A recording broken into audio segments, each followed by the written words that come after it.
ભારતના ઇતિહાસની અંદર જે છે ગુજરાતના ઇતિહાસની અંદર અનુમૌર્ય કાળની ચર્ચા કરવાના છીએ.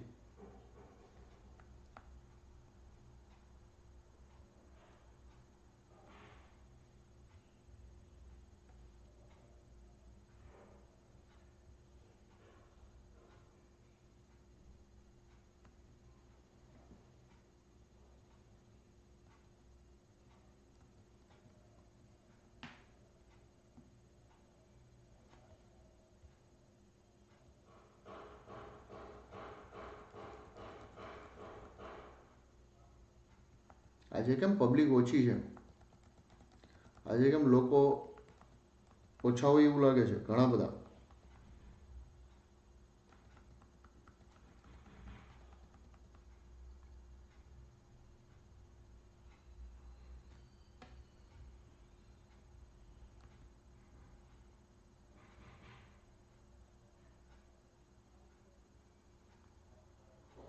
આજે ઘણા બધા ઓછા છે. ના, એમ.કોમ કરેલું હોય તો ન કરી શકો ગણેશભાઈ. આપણે એમ.કોમ કર્યું હોય તો આપણે કોમર્સના ફિલ્ડની અંદર જ પીએચડી થાય, તમારા એમ.કોમના સબ્જેક્ટ ઉપર જ.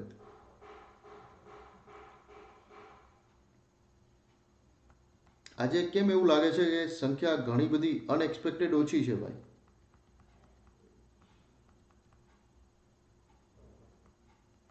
ગઈકાલે આપણે સમ્રાટ અશોક અને મૌર્ય સામ્રાજ્ય વિશે જાણી નાખ્યું. સુદર્શન તળાવ, કર્નલ જેમ્સ ટોડ, જેમ્સ પ્રિન્સેપ, ભગવાનલાલ ઇન્દ્રજી અને બાંધકામ વિશેની ચર્ચા કરી. આજે વાત કરવાના છીએ ગ્રીક બેક્ટ્રિયા. ગ્રીક બેક્ટ્રિયાનો કોણ હતા એની વાત આપણે કરી. હમણાં જસ્ટ તમને મેં સમજાવ્યું કે ભાઈ આ ગ્રીક બેક્ટ્રિયાનો કોણ હતા. તો ભાઈ સિકંદરના મૃત્યુ પછી સેલ્યુકસ જે છે એ સેલ્યુકસ નિકેટર જે છે એ અફઘાનિસ્તાન, ઈરાન અને સિરિયાનો વિસ્તાર છે ત્યાંનો શાસક બને. એના પછીનો એનો દીકરો શાસક બને એન્ટીઓક્સ, જેની પાસે બિંદુસારે માંગણી કરેલી. બિંદુસારે શેની માંગણી કરી હતી? દારૂની માંગણી કરી, અંજીરની માંગણી કરી. દારૂ, અંજીર અને દાર્શનિકની માંગણી કરી. અને આનો દૂત કોણ હતો? ડાયમિયસ. અને સેલ્યુકસનો નિકેતરનો રાજદૂત કોણ હતો? મેગાસ્થનીસ. આ બંને વ્યક્તિઓ જે તે સમયે પાટલીપુત્રની અંદર રાજદૂત તરીકે રહેતા હતા. બરાબર. અને આગળ જતા એન્ટીઓક્સ પછી સેલ્યુકસ બીજો નબળો શાસક આવે અને એના પછી ડિયોડોટ્સ પણ હાવ નબળો. આ બંને શાસકો નબળા પડે છે, જેને કારણે આ લોકોનું સામ્રાજ્યની અંદરથી મધ્ય એશિયા આઝાદ થઈ જાય. મધ્ય એશિયાના પ્રાંતને કહેવામાં આવતું બેક્ટ્રિયા પ્રાંત. આ બેક્ટ્રિયા એટલે ક્યાં આવેલું? મધ્ય એશિયામાં, પાકિસ્તાન અને અફઘાનિસ્તાનની એક્ઝેક્ટ ઉપરના ભાગમાં આ બેક્ટ્રિયા પ્રાંત જે છે એ આઝાદ થઈ જાય.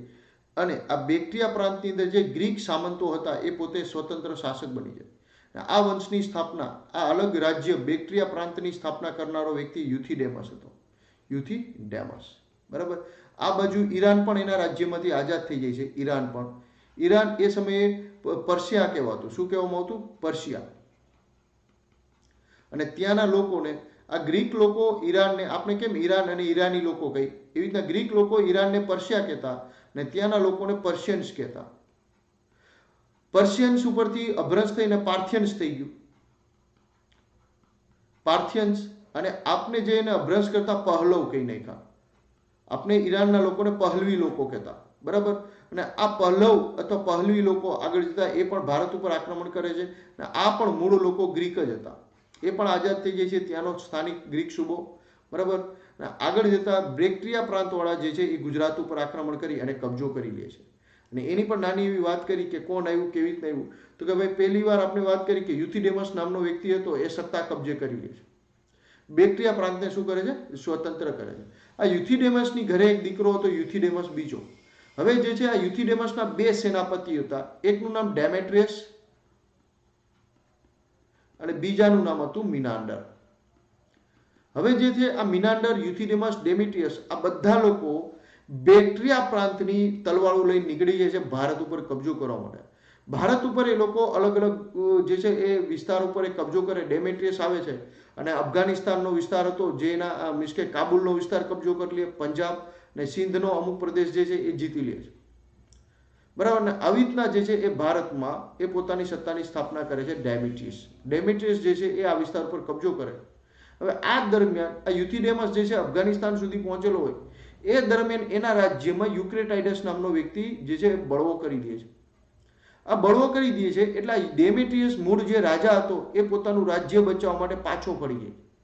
એ પાછો ફરે છે, સેનાપતિઓને કહે છે કે તમે ભારતમાં રહ્યો, હું આપણા રાજ્યમાં જે યુક્રેટાઇડસ નામનો આપનો વ્યક્તિની નિમણૂક કરીને એવો વ્યવસ્થા હોપીને આવ્યો તો એ વ્યક્તિ હવે સ્વતંત્ર થવા માંગે છે અને એને બળવો કરી અને આ યુથિડેમસ બીજાના દીકરાને જ મારી નાખ્યો અને પોતે યુથિડેમસ જે છે પાછો ફરે એને પણ મારી નાખે અને બેક્ટ્રિયા પ્રાંત ઉપર જે છે હવે નવો શાસક આવી ગયો. બેક્ટ્રિયા ઉપર આ યુથિડેમસ નામનો વ્યક્તિ નવો શાસક બની ગયો. હવે આ ડેમિટ્રિયસ અને મિનાન્ડરને લાગી બીક કે હવે ભાઈ પાછું તો જવાય એમ નથી. હવે એ લોકો નક્કી કરે છે કે બેક્ટ્રિયા જાશું તો આ યુક્રેટાઇડસ ભાઈ આપણે પાછા મારી નાખશે. આ બંને વ્યક્તિઓ ભારતમાં સ્થિર થઈ જાય છે, ભારતમાં સ્થિર થઈ જાય અને આમના વંશજોને ભારતીય ગ્રીકો કહેવામાં આવે. શું કહેવામાં? ભારતીય ગ્રીકો કહેવામાં આવે. ઓલા ગ્રીક બેક્ટ્રિયનો કહેવામાં આવે, બરાબર. આને ભારતીય ગ્રીકો કહેવાય, ડેમેટ્રિયસ અને મિનાન્ડરના વંશજ. ડેમેટ્રિયસ પછી એનો દીકરો એઉલકલિદ આવે છે.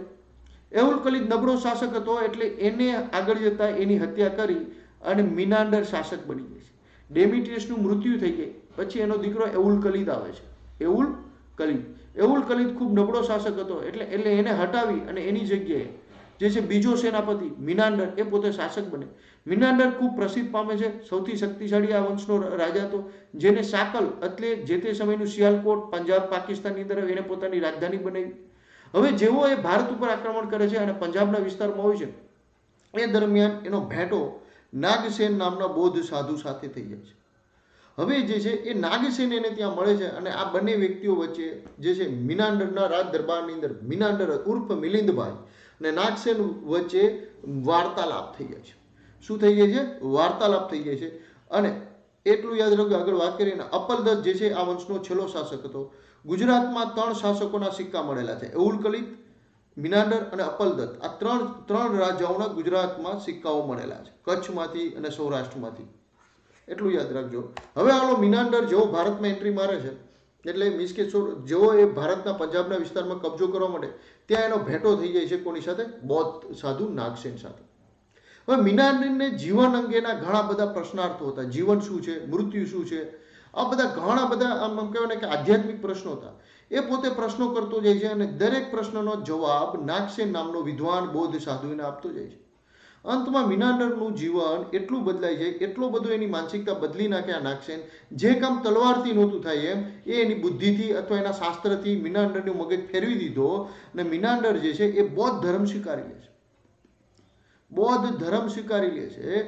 જે વ્યક્તિ તલવાર અને કુખાર યોદ્ધા હતો એને હરાવી અને એને બૌદ્ધ ધર્મ સ્વીકારવા માટે મજબૂર કરી દે છે. એ કોણ હતા? નાગસેન સાધુ.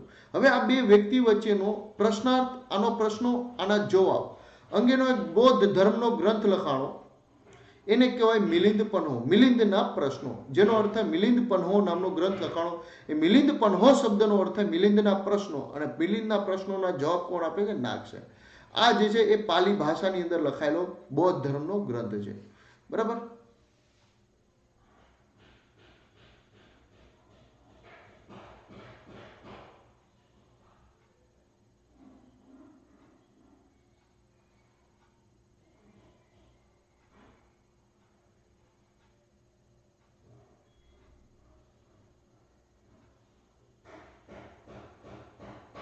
ઓકે, યલો પેન યુઝ કરવું. Okay, done.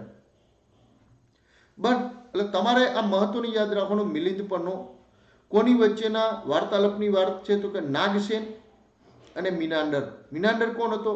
તો કે ભારતીય યવન શાસક. ભારતીય યવન શાસક હતો. એ ક્યાંથી આવ્યો હતો એની વાત આપણે કરી નાખી. તમને અહીંયા સમજાઈ ગયું આગળ કે ભાઈ ડેમેટ્રિયસ કોણ હતો, પછી યુથિડેમસ કોણ હતો, મિનાન્ડર કોણ હતો, યુથિડેમસનું શું થયું, ડેમેટ્રિયસનું શું થયું, એના દીકરા એઉલકલિદ પછી કોણ શાસક બને છે, અને પછી મિનાન્ડર જે છે એના પ્રશ્નોની વાત કરીને કે બરાબર. અને આગળ જતા મિનાન્ડર પોતે જે છે એ બૌદ્ધ ધર્મ સ્વીકારી લે છે. બૌદ્ધ ધર્મનો પણ જે મૂર્તિ પૂજા થતી એ મહાયાન સંપ્રદાયને સ્વીકારી લે. અને આગળ જતા આના સમયમાં જે છે એ ગાંધાર મૂર્તિકળા શૈલીનો વિકાસ થાય છે.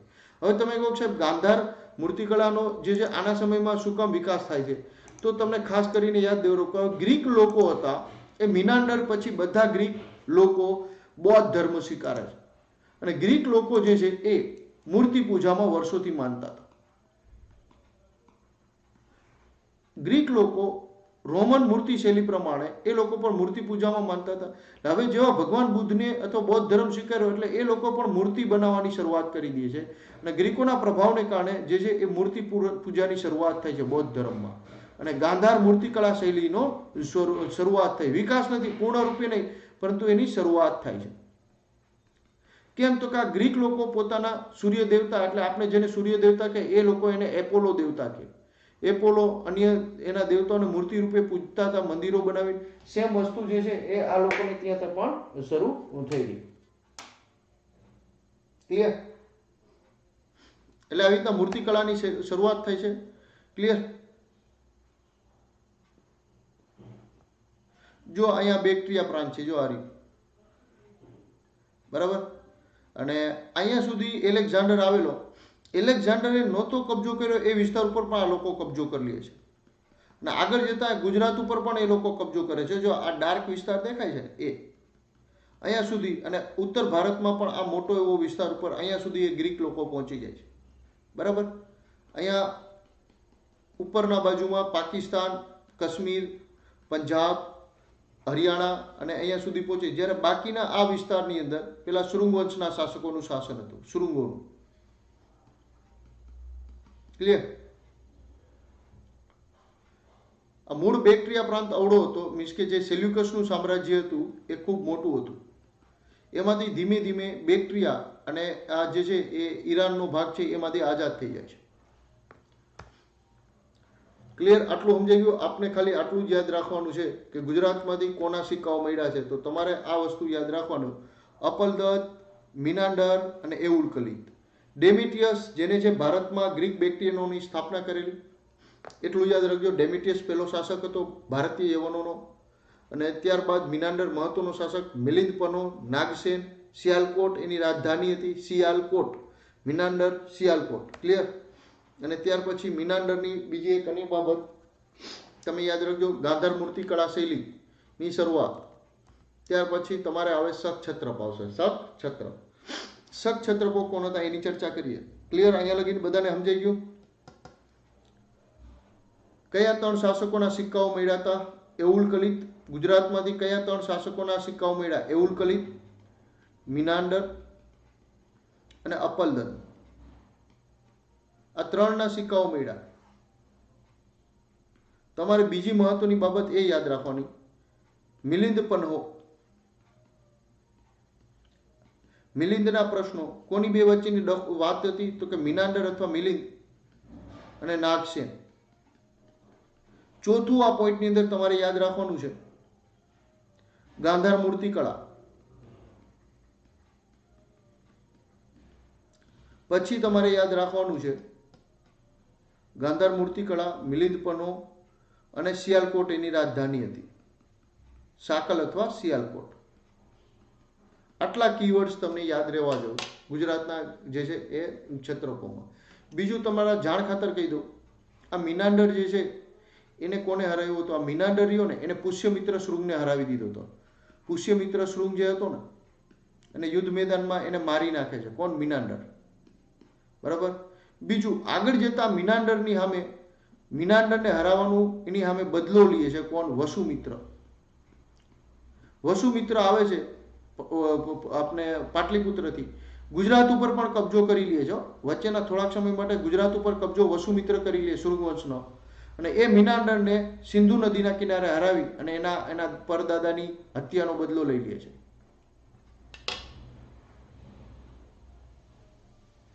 હા, ભારતીય ગ્રીકોનો સ્થાપના ડેમેટ્રિયસે કરેલી. ડેમેટ્રિયસ.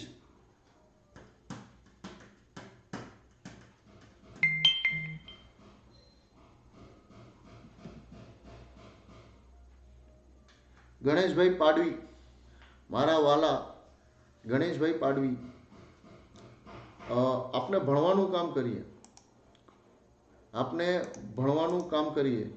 વાહિયાત વાતો કરવામાં કદાચ ન ધ્યાન દે. ગવર્મેન્ટ જોબ કરો છો કે નથી કરતા, તમે ટ્યુશન કેમ આપી શકો, આ બધું તો આ બધી નેગેટિવિટી માટે કામ કરવાનું છે. આવું બધું ભલામણ. અને તમારી જાણ ખાતર પહેલી વાર હું ગવર્મેન્ટ જોબ ક્યાંય કરતોય નથી, અને કરતો હોય ને તો પણ મને કોઈની બીક નથી જોબ માટે.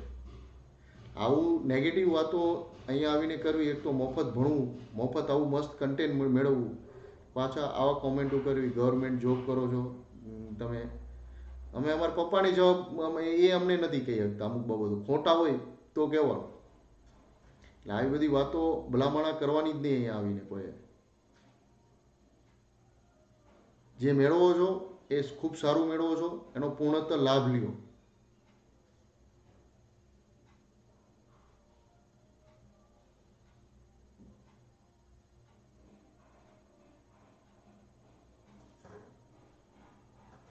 બરાબર.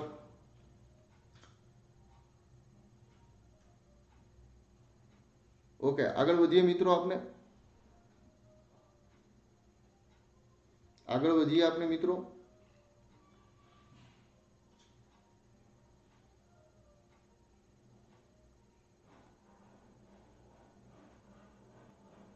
Okay, done. અહીંયા સુધી સમજાઈ ગયું?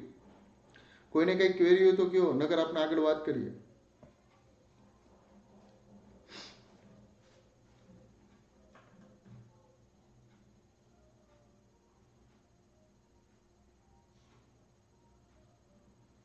ઓકે, વાંધો નહીં, આગળ વાત. એટલે મેં કીધું આ ક્યારની કોમેન્ટ હતી, શું છે આ કોમેન્ટ? ગવર્મેન્ટ જોબ કરો છો, તમે ટ્યુશન ચાલુ રાખી શકો કે નહીં? આવું બધું ભલામણા. સર ગવર્મેન્ટ જોબ વાળા કોચિંગ આપી શકે? આપી શકે ભાઈ, બધું કરી શકે.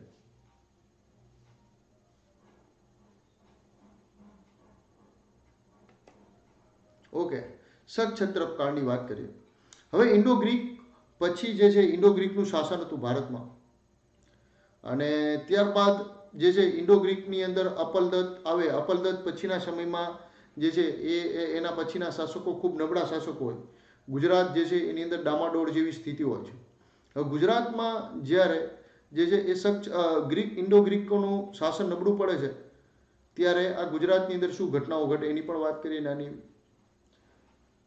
હવે જે છે એ આ દક્ષિણ ગુજરાત ઉપર બલમિત્રનું શાસન હતું, જ્યારે આ બાજુના માળવા ઉપર જે છે એ માળવા ઉપર ભીલ શાસક હતા. ભીલ શાસક જે છે એ ભીલ શાસકનું જે છે એ શાસન હતું અહીંયા આ વિસ્તારની અંદર. બરાબર. અને કેવી રીતના એની વાત, એની પણ નાની એવી ચર્ચા કરીએ કે ભાઈ કેવી રીતના શકો આવ્યા ભારતમાં, શું કાંઈ એની બાબતમાં. ગર્દભીલ નામનો શાસક હતો, એનું શાસન હતું. બરાબર. માળવામાં ગર્દભીલ શાસક હતો, એનું શાસન હતું. ઘટના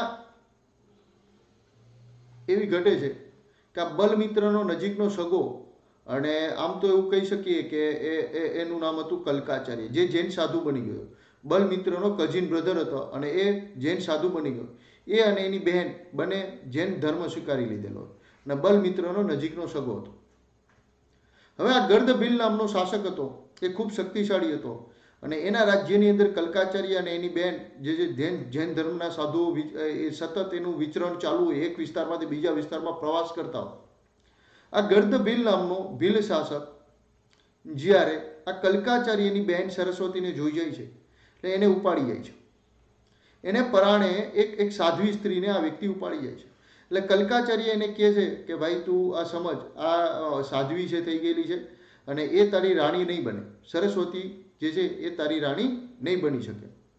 એ એક કેવી છે, સાધ્વી છે. તું એને જે છે પરાણે, તું પોતાની પત્ની કે એને ઘર સંસ્કાર, સાંસારિક જિંદગી છોડી દીધી, તું એને પરાણે એવી રીતના જે છે એને પટરાણી નો બનાવી શકો. એટલે ગર્દભીલને ઘણો સમજાવ્યો, તેમ છતાં ન માન્યો. એટલે કલ્કાચાર્યની આતામાજી સટકલી. કલ્કાચાર્યની આતામાજી સટકલી. કલ્કાચાર્ય ભાઈ જે છે એને પહેલી તો વસ્તુ, એનો પોતાનો જ ભાઈ અને બલમિત્ર એ ખૂબ નાના વિસ્તારનો શાસક હતો, એટલે શરૂઆતમાં એ ગર્દભીલનો સામનો કરી શકે એમ નહોતો. એટલે કલ્કાચાર્યએ વિચાર્યું કે એ સમયે આ વિસ્તારની અંદર ખૂબ નબળા શાસકોનું શાસન હતું, એ પણ કોઈ કલ્કાચાર્યને મદદ કરી શકે એમ નહોતા. બલુચિસ્તાનની પેલી બાજુમાંનો વિસ્તાર, ઈરાનનો જે વિસ્તાર કહેવાય ને, ઈરાન પાકિસ્તાનની સરહદ જે છે ને ઈરાન સાથેનો જે સરહદ છે ને પાકિસ્તાનની, એ વિસ્તારને શકસ્તાન કહેવાય. અહીંયા શક શાસકો જે છે એ સુબા તરીકે કામ કરતા હતા. કોના સુબા તરીકે કામ કરતા હતા? તો કે ઈરાનના જે બાદશાહો હતા, ઈરાનના જે પહલવી વંશના શાસકો હતા, પહલવ શાસકો, એ પહલવ શાસકોના સુબાઓ તરીકે એ લોકો અહીંયા કામ કરતા હતા. શકસ્તાનમાં એમના સુબા તરીકે હતા. પરંતુ એ ખૂબ શક્તિશાળી અને સારા યોદ્ધા હતા. એટલે કલ્કાચાર્ય આ શક શાસકો પાસે ગયા અને એમને ભારત ઉપર આક્રમણ કરવાનું આમંત્રણ આપ્યું. આ શક શાસકો જે છે એ પોતાની સેના લઈ અને કલ્કાચાર્યની જે છે દોરવણી દિશા નિર્દેશ હેઠળ બોલંદ ઘાટથી ભારતમાં પ્રવેશે છે. બોલંદ ઘાટ અત્યારે આવેલું છે. ક્યાં આવેલું છે? તો કે એ બલુચિસ્તાનની અંદર આવેલું છે. પાકિસ્તાનના બલુચિસ્તાન, એ બલુચિસ્તાન વાળા રસ્તેથી ઈરાનથી બલુચિસ્તાનના બોલંદ ઘાટ થઈ અને જે છે એ ભારતમાં પ્રવેશે છે. હવે આ લોકો ધીમે ધીમે હાલે ને અહીંયા સૌરાષ્ટ્ર પહોંચે છે. ત્યાં વરસાદ ચોમાસું બેસી જાય એટલે અમુક સમય માટે એ સૌરાષ્ટ્રમાં રોકાય છે. આ સમયે સૌરાષ્ટ્રની અંદર અરાજકતા હતી એટલે એ લોકો અહીંયા પોતાની સત્તા સ્થાપી દે છે.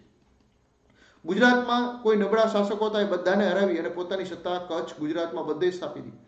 ચોમાસું સુધી રાહ જોવે છે. જેવું ચોમાસું પતે એટલે સૌરાષ્ટ્રની અંદરથી એ લોકો પોતાની સત્તા આગળ વધારી અને પોતે જે છે કલ્કાચાર્ય જે હેતુથી એમને બોલાવ્યા હતા એ ત્યાંથી નીકળે છે. સાથે એમને મદદ કરે છે બલમિત્ર રાજા. હવે બલમિત્ર પણ એને મદદ કરે છે. આ બંને બધા લોકો ભેગા થઈ અને ગર્દ ભીલ ઉપર આક્રમણ કરે અને ગર્દ ભીલને હરાવી અને માળવા ઉપર કબજો કરી લે છે. માળવાની રાજધાની અવંતી હતી. એ અવંતી ઉપર જે છે એ શક શાસકો પોતાની સત્તા સ્થાપી દે છે. આ બધી ઘટના બને છે કોના સમયમાં? તો કે આ ઘટના બને છે ઈસવીસન પૂર્વ 65માં. ઈસવીસન પૂર્વ 65માં ઘટના બને છે. આવી રીતના કલ્કાચાર્યના આ ઘટના ઘટે છે. મૂળ કલ્કાચાર્યની બહેનને ગર્દભીલ પકડી લે છે. ઘણું સમજાવે તેમ છતાં ગર્દભીલ છોડતો નથી. માળવાનો રાજા ભીલ શાસક. કલ્કાચાર્યનો ભાઈ બલમિત્ર પણ એને એટલું બધું મદદ કરી શકે એમ ન હોય. કલ્કાચાર્ય જૈન સાધુ હતા. એ જાય છે ક્યાં? તો કે ઈરાન, પાકિસ્તાનની સરહદો ઓળગી અને ઈરાન પાસે આવેલું શકસ્તાન પ્રાંત, ત્યાંથી શક શાસકોને બોલંદ ઘાટથી ભારતમાં લઈ આવે. એ બોલંદ ઘાટના રસ્તેથી અને સિંધ પ્રદેશ ઉપર કબજો કરતા આવે. સિંધ ઉપર કબજો કરતા કરતા કચ્છ અને કચ્છમાંથી સૌરાષ્ટ્ર ઉપર કબજો કરે. ત્યાં ચોમાસું આવે. આગળ જતા ચોમાસું પતે એટલે બલમિત્ર અને આ બધા લોકો ભેગા મળી અને માળવા ઉપર આક્રમણ કરી અને રાજા ગર્દભીલ અને એને નાશ કરે અને અવંતી ઉપર શક શાસકો પોતાની સત્તા સ્થાપી દે. અહીંયા સુધી તો કોઈ વાંધો નહોતો. સરસ્વતીબેનને છોડાવી દેવામાં આવે. એ અને એના ભાઈ કલ્કાચાર્ય ફરીથી એ જૈન સાધુ અને સાધ્વી હતા એ બંને લોકો પોતાની યાત્રામાં નીકળી જાય છે. ધર્મ જે છે ધર્મના પ્રચાર કે જે પોતાના જૈન ધર્મના અંતર્ગત સંઘના નિયમો પાલન પ્રમાણે નીકળી જાય. સાધુ અને સાધ્વી બને એ શાસન સ્થપાઈ જાય છે. બલમિત્રભાઈ પોતાના રાજ્યમાં પાછા ફરે છે. એને પણ આ ગર્દભીલના આક્રમણનો સતત ભય રહેતો હતો પોતાના રાજ્ય પર. એ પણ નિશ્ચિંત થઈ જાય છે. હવે થાય ઓના જેવું થાય, ઊંટ કાઢતા ઓલું કે ને કંઈક ઉંદર કાઢતા ઊંટ પેઠી ગયું એના જેવી વાત થઈ. ગર્દભીલનો ત્રાસ કાઢવા જતા શકો ઘૂસી ગયા ભારતમાં. હવે શક શાસકો હતા એ કેવા હતા? તો કે શક શાસકો ખૂબ અત્યાચારી હતા. ખૂબ અત્યાચારી હતા. બીજું એ મોટા પાયે ખૂબ પ્રજા ઉપર જે છે એ કર ઉઘરાવતા હતા. જે અત્યાચાર કરી કર ઉઘરાવતા હતા. હવે એવું થયું કે ગર્દભીલને કાઢતા અત્યાચારી શકો ભારતમાં ઘૂસી ગયા. હવે આ બલમિત્ર ભાઈ જે છે એને આગળ જતા એને થયું આ યુદ્ધ કર્યું ને ભેગું એટલે ખબર હોય કે આ શકો કાંઈ એટલા બધા તાકાતવર નથી. અંતમાં બલમિત્ર ઉજ્જૈન ઉપર આક્રમણ કરી દે છે. અવંતી પ્રદેશની રાજધાની ઉજ્જૈન ઉપર જ્યાં શકોનું શાસન હતું એના ઉપર આક્રમણ કરે છે અને શકોની સત્તા ઉપર શકોને હરાવી અને જે છે શકોનો ત્રાસ દૂર કરે છે ત્યાંની પ્રજા ઉપર. બરાબર. અને આ યાદમાં એને શકોને હરાવી અને ત્યાં સત્તા સ્થાપી દીધી પોતે. આ ઘટના ઈસવીસન પૂર્વ 57માં બની. હવે માલવ પ્રદેશ બલમિત્રએ માળવા પ્રદેશ જીત્યો હોવાથી અને એ વિસ્તારની અંદર માલવ જાતિના લોકોનો વિસ્તાર હોવાથી એ માલવગણ સંવંતની શરૂઆત કરે છે. કારણ કે માલવ પ્રદેશ જીત્યો હોવાથી માલવગણ સંવંતની શરૂઆત કરે છે. ક્યારે? ઈસવીસન પૂર્વ 57. કેમ શરૂઆત કરે? તો કે શકોને હરાવી અને પોતાની સત્તા સ્થાપી દે છે માળવા ઉપર. માળવા એટલે મૂળ નામ માલવ. બરાબર. માલવગણ સંવંતની શરૂઆત કરે છે અને પોતે જે છે એ વિક્રમાદિત્યની પદવી ધારણ કરે છે. વિક્રમાદિત્ય એટલે કેવું પદ? તો કે પહેલો વિક્રમાદિત્ય એટલે બલમિત્ર જે ઉજ્જૈન ઉપર આક્રમણ કરી શકોનો નાશ કરે છે. બરાબર. શકોને હરાવી અને શકોના ત્રાસને દૂર કરે. એ પહેલો વિક્રમાદિત્ય હતો. અને આગળ જતા જેટલા પણ શાસકો શક શાસકોને હરાવે, ભારતના કોઈ પણ શાસક શક શાસકોને હરાવે એ બધા વિક્રમાદિત્યની પદવી ધારણ કરવા માંડ્યા. વિક્રમાદિત્ય એટલે સૂર્ય જેવો પ્રતાપી. ભારતમાં આવા કુલ 14 વિક્રમાદિત્ય થઈ ગયા. કોઈ કહે 17, કોઈ કહે 18, નહીં 14 વિક્રમાદિત્ય થઈ ગયા. જેમાંનો મહત્વનો વિક્રમાદિત્ય, પ્રસિદ્ધ થયેલો વિક્રમાદિત્ય એટલે ચંદ્રગુપ્ત બીજો. આ ચંદ્રગુપ્ત બીજો જે છે એ શકોનો સંપૂર્ણ નાશ કરે છે, શકારીનું બિરુદ ધારણ કરે છે અને શકોની સંપૂર્ણ સત્તાનો જ ભારતમાં અંત કરે છે. અને એ સૌથી પ્રસિદ્ધ વિક્રમાદિત્ય થયો. અને એના સમયગાળામાં આ માલવગણ સંવંત જે છે એ વિક્રમ સંવંત તરીકે ઓળખાવા માંડે છે. આવી રીતના વિક્રમ સંવંતની શરૂઆત કેમ થઈ, શકો ભારતમાં કેમ આવ્યા, શું કામ આવ્યા, પછી એ ઈસવીસન પૂર્વ 65માં આવ્યા, પછી 57માં 8 વર્ષ બાદ કેમ બલમિત્ર એને હરાવે છે, કેવી રીતના માલવગણ સંવંત અથવા વિક્રમ સંવંતની શરૂઆત થાય છે, કેટલા વિક્રમાદિત્ય થયા. ચંદ્રગુપ્ત બીજો સૌથી પ્રસિદ્ધ અને સૌથી શક્તિશાળી શાસક હતો જેને વિક્રમાદિત્યની પદવી ધારણ કરી, એટલે વિક્રમાદિત્ય તરીકે સૌથી પ્રસિદ્ધ એટલે ચંદ્રગુપ્ત બીજો, જેના સમયમાં ઓલી માલવગણ સંવંત વિક્રમ સંવંત તરીકે ઓળખાવા માંડે છે. અને શક શાસકોને જે પણ હરાવે એ વિક્રમાદિત્યની પદવી ધારણ કરતા. ક્લિયર? અહીંયા સુધી હું એવું માનું છું કે તમને લોકોને બધું સમજાઈ ગયું છે. ક્લિયર? અહીંયા સુધી ક્લિયર સમજાઈ ગયું કે કેવી રીતના શકો ભારતમાં આવે, કેવી રીતના વિક્રમ સંવંતની શરૂઆત થાય, કોણ હતા કલ્કાચરે. ક્લિયર આટલો પોઈન્ટ? ઓકે, હવે આપણે મૂળ પોઈન્ટ ઉપર આવીએ. આપણે મૂળ પોઈન્ટ ઉપર આવે કે શકો કોણ હતા, ક્યાંથી આવ્યા હતા. શકો છે ને મૂળ તો જે છે એ શીરદરિયા નદીની આજુબાજુમાં હતા. શકો જે છે એ શક શાસકો મૂળ જે છે શીરદરિયા નદીની આજુબાજુમાં એ લોકો એ વિસ્તારની અંદરના લોકો હતા. શીરદરિયા નદીના વિસ્તાર એટલે કે મધ્ય એશિયાનો ભાગ. ત્યાં કુષાણ શાસકો હુમલો કરે છે, કુષાણ જાતિના લોકો હુમલો કરે. એટલે આ લોકો શીરદરિયામાંથી ઈરાનમાં આવે છે અને ઈરાનમાંથી ઈરાનનો શકસ્તાન વિસ્તાર જે છે, આગળ જતા આ લોકોના નામ પરથી શકસ્તાન પડી જાય, એ શકસ્તાનમાં એ લોકો શાસન કરવા માંગે છે. મૂળ આ લોકો ક્યાં હતા? મધ્ય એશિયાના. ક્યાં હતા? મધ્ય એશિયાના શાસકો હતા. અને ઈરાનના શાસકો વતી એ મધ્ય એશિયા ઉપર શાસન સુબા તરીકે શાસન કરતા હતા, સામંતો તરીકે કામ કરતા હતા. કોના સામંતો હતા? પહલવીઓના. પહલવીઓ પણ પછી આવશે આપણે ત્યાં, આપણા અફઘાનિસ્તાનમાં. ગોંડો ફર્નિશ શાસક આવશે, ગુંડો ફર્નિશ ને ગોંડો ફર્નિશ ઉપર આવશે. આના સામંતો તરીકે આ લોકો પેલા મધ્ય એશિયામાં હતા. આ ગોંડો ફર્નિશનું વંશ હતું એમાં, એના સામંતો તરીકે મધ્ય એશિયામાં હતા.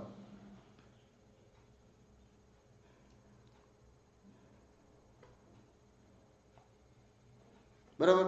અને મધ્ય એશિયામાંથી એ લોકો ઈરાનમાં કેવી રીતના આવે એની આપણે ચર્ચા કરી, અને ઈરાનમાંથી એ લોકો ભારત કેમ આવે એની ચર્ચા થઈ ગઈ. ક્લિયર? હવે આ શક ક્ષત્રપોની બેઝિક માહિતી મેળવી લઈએ કે ભાઈ આ શક શબ્દ, શક છત્રપ શબ્દ છે એ મૂળ જે છે ઈરાની શબ્દ છે. એક જ મિનિટ. આ ઈરાની ભાષાનો છત્રપોન શબ્દનું સંસ્કૃત સ્વરૂપ છે. બરાબર? છત્રપ એટલે સુબો થાય. છત્રપ શબ્દનો અર્થ શું થાય? પૃથ્વીપાલ અથવા સુબો, પ્રાંત અધિકારી એવો અર્થ થાય. બરાબર? આ મૂળ ઈરાની શબ્દ છત્રપોન શબ્દનું સંસ્કૃત સ્વરૂપ છે. બરાબર? આ યાદ રાખજો. છત્રપ એટલે શું થાય? સુબો. શક એની જાતિ હતી. આ શકો ઇન્ડોસિથિયન તરીકે પણ ઓળખાતા. ઇન્ડોસિથિયન. બરાબર? ઇન્ડોસિથિયન તરીકે પણ ઓળખાય છે. બીજું આ શકો જે છે મધ્ય એશિયાની શીરદરિયા નદીની આજુબાજુમાં શરૂઆતમાં વસવાટ કરતા હતા. શકો જે છે એ યવનોની સત્તાને નેસ્તાનાબૂદ એટલે કોલા ગ્રીકોની સત્તાને સંપૂર્ણ ભારતમાંથી અંત કરી અને પોતાની સત્તા સ્થાપી દે છે. બરાબર? હવે આવી રીતના એ સ્થાપે છે ત્યારે શરૂઆતમાં એ ગુજરાતમાં આવે છે, પશ્ચિમ ભારત ઉપર કબજો કરે છે, અને ત્યાર પછી એ લોકો જે છે એ ધીમે ધીમે પશ્ચિમ ભારત પછી દક્ષિણ ભારત ઉપર સત્તા સ્થાપે. ત્યાંથી આગળ એ લોકો મથુરા બાજુના વિસ્તારમાં ગ્રીક બેક્ટેરિયનોની સત્તાનો અંત કરે. પંજાબ અને અફઘાનિસ્તાન સુધી એ પોતાની સત્તાનો વધારો કરતા છે. અને દરેક સ્થળે જ્યાં જ્યાં કબજો કરતા છે એમના અલગ અલગ કુળ જે છે એ પોતે ત્યાં પોતાની સત્તા સ્થાપી અને શાસન કરે. આવી રીતના એને 5 શાખાઓ અલગ અલગ જગ્યાએ શાસન કરતી.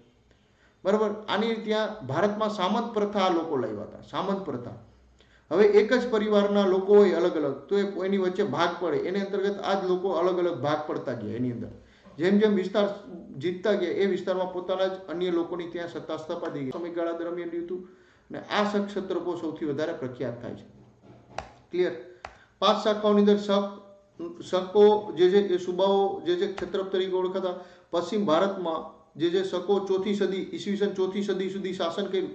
આપણે જોઈ 65 ઈસવીસન પૂર્વ 65 થી લઈ ઈસવીસન પૂર્વ 65 થી લઈ અને ઈસવીસન 400 સુધી એ લોકોએ શાસન કર્યું ભારત ઉપર.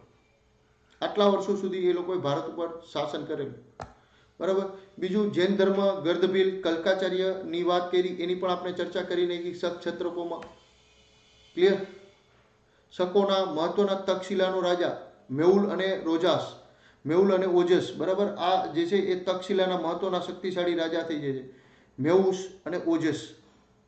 રાજુલ અને રોડસ એ જે છે એ મથુરાના શક્તિશાળી શાસકો હોય છે. પશ્ચિમ ભારતમાં 6 કુળો થઈ જાય છે. એમાં નાસિક એટલે કે દક્ષિણ ભારતનું છહરાજ કુળ, જેની રાજધાની નાસિક હતી. ઉજ્જૈન ઉપર કાર્દમ કુળ, જેનો પ્રસિદ્ધ રાજા રુદ્રદામન, બરાબર.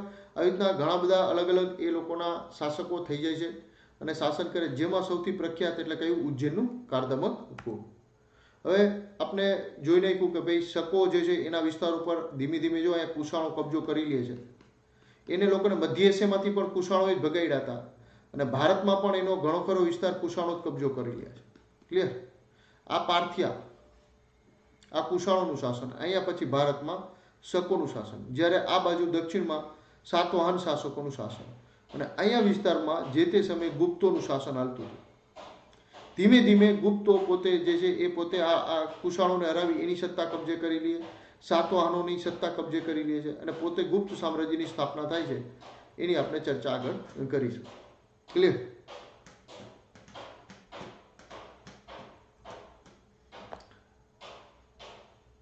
હવે જે છે એ જો ત્યાર પછી ગુપ્તોના સમયમાં થોડોક વિસ્તાર વાકાટક વંશાવળા કબજો કરી લે, પછી ગુજરાત પૂરતું શકોનું શાસન રહે, બરાબર. આ બાજુ ગુપ્તોનું શાસન વધી જાય, કારણ કે કુશાણો કનિષ્કના મૃત્યુ પછી નબળા શાસકો આવે એટલે આ વિસ્તાર ઉપર ગુપ્ત લોકો કબજો કરી લે છે.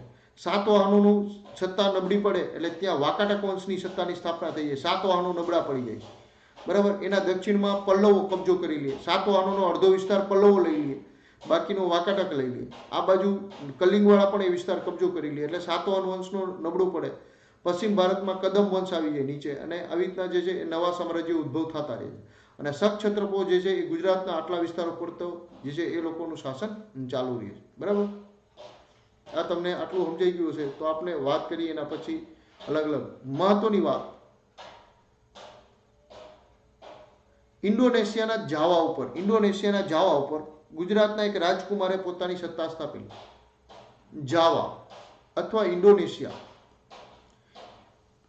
ઇન્ડોનેશિયામાં પેલું જે રાજ્ય સ્થપાય છે એ ગુજરાતના રાજકુંવરે સ્થાપેલું. ગુજરાતના શક રાજકુંવરે સ્થાપેલું, શક ક્ષત્રપ રાજકુંવરે સ્થાપેલું.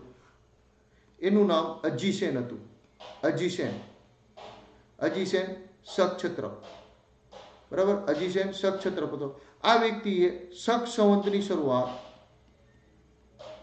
શક સંવંત ઇન્ડોનેશિયામાં પણ લાગુ કરેલું. આ યાદ રાખજો. ગુજરાતનો રાજકુંવર અજીસેન, જેને ઇન્ડોનેશિયા ઉપર પણ પોતાની સત્તા સ્થાપી અને ઇન્ડોનેશિયામાં એક અલગ પોતાનું જ રાજ્ય, શકોનું રાજ્ય ત્યાં પણ સ્થાપેલું. આ કદાચ ક્યાંક પૂછી લે. અજીસેન, બરાબર. ઇન્ડોનેશિયા ઉપર જે છે ભારતીય સંસ્કૃતિની અસરની કારણ આ અજીસેન છે. ગુજરાતનો શક ક્ષત્રપોનો જે છે એ રાજકુંવર હતો. ક્યાંક પૂછી લે, જીપીએસસી આવું પૂછી લે છે. અને શક સંવંત છે ને, ઘણા બધા લોકો એવું કહે છે કે શક સંવંતની શરૂઆત જે છે એ હજી કન્ફ્યુઝન છે, કારણ કે ઘણી બધી પુસ્તકોની અંદર એવું લખે છે કે શક સંવંત જે છે એ શક સંવંતની શરૂઆત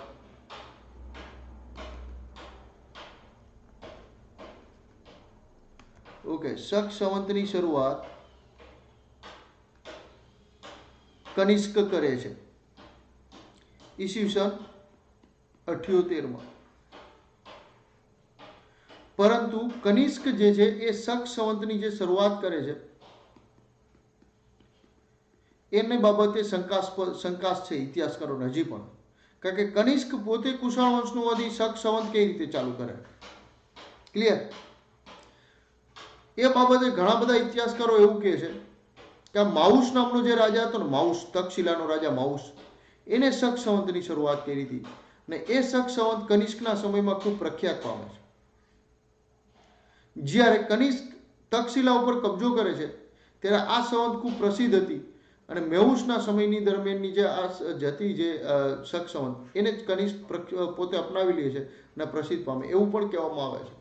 પર ઈસવીસન 78માં કનિષ્ક જે તે સમયે આવે ભારતની અંદર ઈસવીસન 78માં, ત્યારે તક્ષશિલાના રાજા માઉસને હરાવી અને પોતાની સત્તા જે છે સ્થાપે છે. અને માઉસના સમયે હાલી આવતી સંવંત શક સંવંતને એ પોતે અપનાવી લે છે એવું પણ કહે છે. હકીકતમાં આપણે યાદ રાખવાનું છે કનિષ્કે શરૂ કરી હતી, બરાબર. આ શક સંવંત જે છે એ ખૂબ પ્રસિદ્ધ પામે છે અને શક સંવંત જે છે એ હજી છે ઇન્ડોનેશિયામાં પણ અપનાવે છે. આ યાદ રાખજો. અને શક ક્ષત્રપોના સમયમાં ગુજરાતના મહત્વનું નગર કયું હતું? શક ક્ષત્રપોના સમયમાં ગુજરાતનું મહત્વનું નગર વડનગર હતું. વડનગર છે ને એ બહુ મહત્વનું હતું. ઉત્તર ગુજરાતનો વિસ્તાર આનર્ત પ્રદેશ તરીકે ઓળખાતો. ઉત્તર ગુજરાતનો વિસ્તાર આનર્ત પ્રદેશ તરીકે ઓળખાતો. આનર્ત પ્રદેશ. આનર્ત પ્રદેશ ઉત્તર ગુજરાત માટે એની રાજધાની વડનગર હતી. અને વડનગર જે છે એ વેપારિક કેન્દ્ર પણ હતું. હવે જે છે એ આ લોકોનું સૌપ્રથમ સત્તા જે છે એ લોકો કબજો કરતો જાય અને નાસિક સુધી કબજો કરી અને નાસિકને પોતાની રાજધાની બનાવે. નાસિકને પોતાની રાજધાની બનાવે છે અને નાસિક ઉપર ક્ષહરાજ કુળનું શાસન હતું. કયા કુળનું શાસન હતું? ક્ષહરાજ કુળ. ક્ષહરાજ કુળની સ્થાપના ભૂમરક નામના રાજાએ કરેલી. આટલું યાદ રાખજો. ભૂમરકે આ વંશની સ્થાપના કરી. પછી મહત્વનો શાસક આવે નહપાન. નહપાન જે છે એ ક્ષહરાજ કુળનો સૌથી શક્તિશાળી શાસક હતો, જેને પોતાની સત્તા ખૂબ મોટા એવા વિસ્તાર સુધી વિસ્તારેલી, જેને કારણે એ દક્ષિણ ભારતમાં પોતાની સત્તા વિસ્તારતો. એટલે એનો સામનો જે છે એ ગૌતમી પુત્ર સાતકર્ણી સાથે થાય છે. ગૌતમી પુત્ર સાતકર્ણી. ગૌતમી પુત્ર સાતકર્ણી એટલે કોણ? તો તમે ખાસ યાદ રાખજો, આ સાતવાહન વંશનો સૌથી શક્તિશાળી રાજા.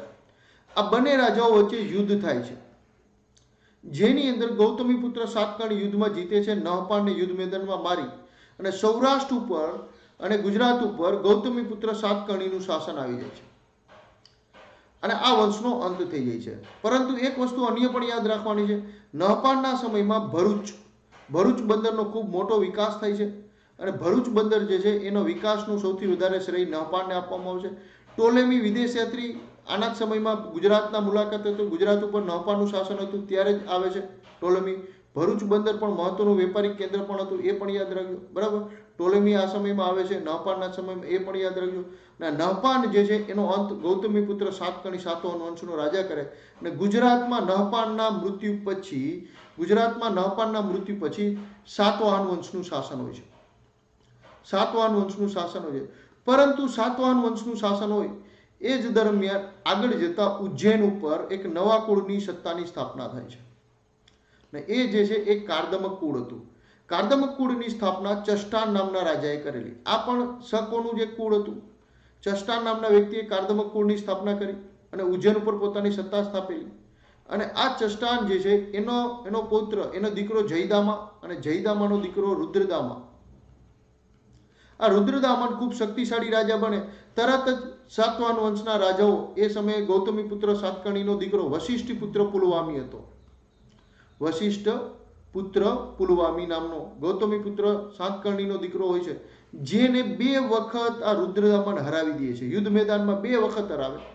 પોતાનો નજીકનો સગો હતો એ રુદ્રદામનના ભાઈ જે છે, રુદ્રદામનનો ભાઈ જે છે એનો નજીકનો સગો હતો. વશિષ્ઠ પુત્ર પુલવામી જે છે એ વશિષ્ઠ પુત્ર પુલવામી જે છે એની ભાઈના સાથે રુદ્રદામનની દીકરી હતી. રુદ્રદામનની દીકરીના લગ્ન વશિષ્ઠ પુત્ર પુલવામીના ભાઈ સાથે થયેલા હોય. નજીકનો સગો થતો હોવાથી રુદ્રદામનની માના કહેવાથી વશિષ્ઠ પુત્ર પુલવામીને 2 વખત હરાવીને છોડી દેવામાં આવે. પરંતુ એની પાસેથી ગુજરાતનો કબજો ફરીથી લઈ લે છે. કોણ લઈ લે છે? રુદ્રદામન.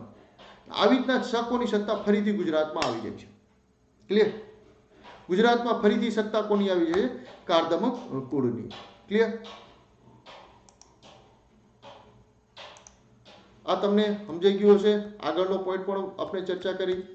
નહપાનની પછી કેવી રીતના કાર્દમક કુળ આવે. કાર્દમક કુળનો જે છે સૌથી લાંબુ શાસન કરનારું કુળ હતું.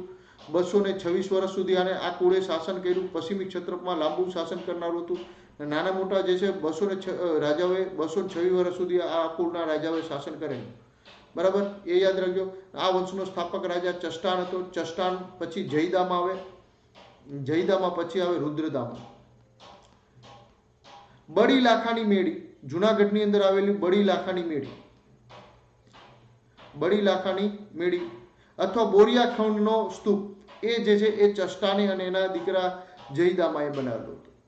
બડી લાખાની મેળી અથવા બોરિયા ખીણનો સ્તૂપ, બોરિયા ખીણ બાજુ જાઓ ત્યાં એક ઈંટનો બનેલો સ્તૂપ પણ ત્યાં જુનાગઢમાં મળી આવેલો છે. બોરિયા ખીણનો સ્તૂપ જે છે ત્યાંથી મળી આવેલા એક શિલાલેખમાં લખેલું છે કે જુનાગઢ ઉપર ચષ્ટાનનું અને એના દીકરા જયદામાના ક્ષત્રપનું શાસન હતું અને આ જે છે એ વ્યક્તિઓ અહીંયા સ્તૂપનું નિર્માણ કરેલું હતું, આવું લખેલું છે. ઓકે ઓકે ડન, જયભાઈ આવી ગયા છે, શું વાત છે.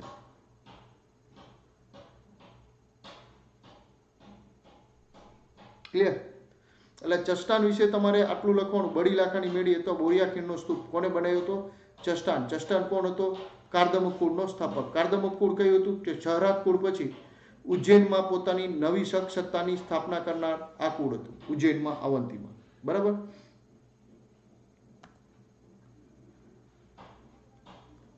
બોરિયા ખીણ પાસે બૌદ્ધ સ્તૂપ છે. આ લોકો એને બડી લાખાની મેળી પણ કહે છે. જુનાગઢમાં બોરિયા ખીણ છે, એને જવાના રસ્તા ઉપર મિત્રો આવેલું છે. ક્લિયર? આ યાદ રાખવાનું. પછી કાર્દમક કુળમાં અન્ય વાત આવશે. માગક્ષત્રપ રુદ્રદામાં ચષ્ટાનનો પૌત્ર હતો અને આ વંશનો સૌથી શક્તિશાળી અને ક્ષત્રપોનો સૌથી શક્તિશાળી રાજા હતો. જેના અંગેની બાબત ક્યાંથી મળે છે? તો કે એને ઓલા વશિષ્ઠ પુત્ર પુલવામીને 2 વાર હરાવી જવા દીધો અને ગુજરાત ઉપર કબજો કરીને ગુજરાત ઉપર પોતાની સત્તા સ્થાપી દીધી. માળવાથી ગુજરાત ઉપર પોતાની સત્તાની સ્થાપના પણ કરી. બરાબર? આને હરાવી સંપૂર્ણ રીતે.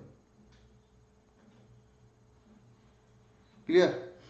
બીજું દેવની મોરી સ્તૂપ આગળ જતા અન્ય સક્ષત્રપ રાજા રુદ્રસેન ત્રીજો બનાવે છે, એ પણ યાદ રાખજો. સુદર્શન તળાવની ચર્ચા થઈ ગઈ છે એટલે રિપીટ નથી કરતા આપણે.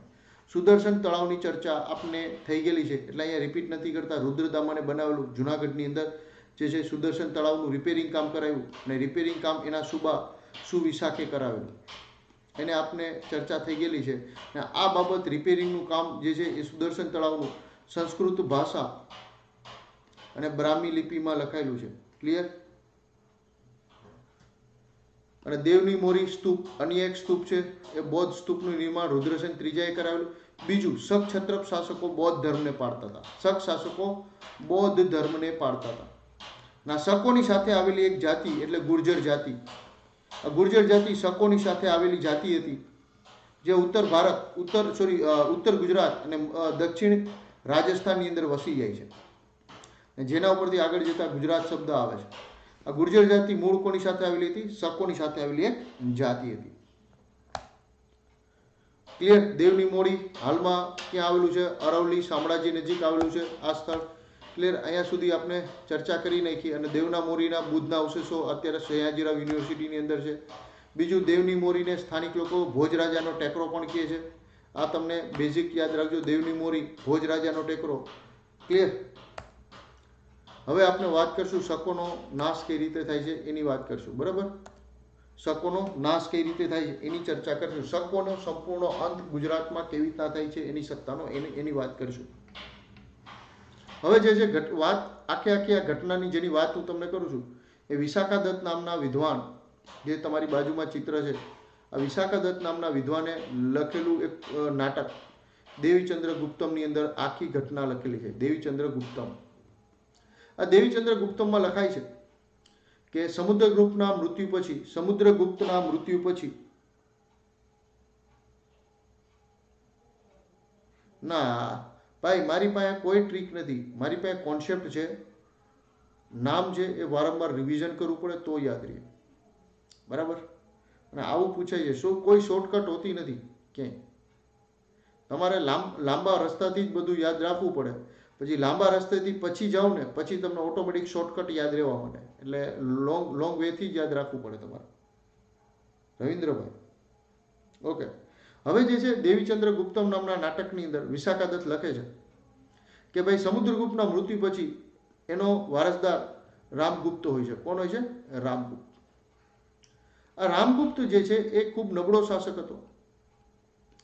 કેમ નબળો શાસક હતો? તો કે એના રાજ્ય ઉપર ઉજ્જૈનનો શક શાસક રુદ્રસિંહ ત્રીજો આક્રમણ કરે છે. રુદ્રસિંહ ત્રીજો શક રાજવી આક્રમણ કરે રામગુપ્ત હારી જાય છે અને રામગુપ્ત જે છે એ પોતે કિલ્લાની અંદર ભરાઈ જાય છે, કિલ્લાની અંદર છુપાઈ જાય છે. હવે જે છે એને એમ હોય છે કે ભાઈ રુદ્રસિંહ ત્રીજો એને હરાવી દે છે.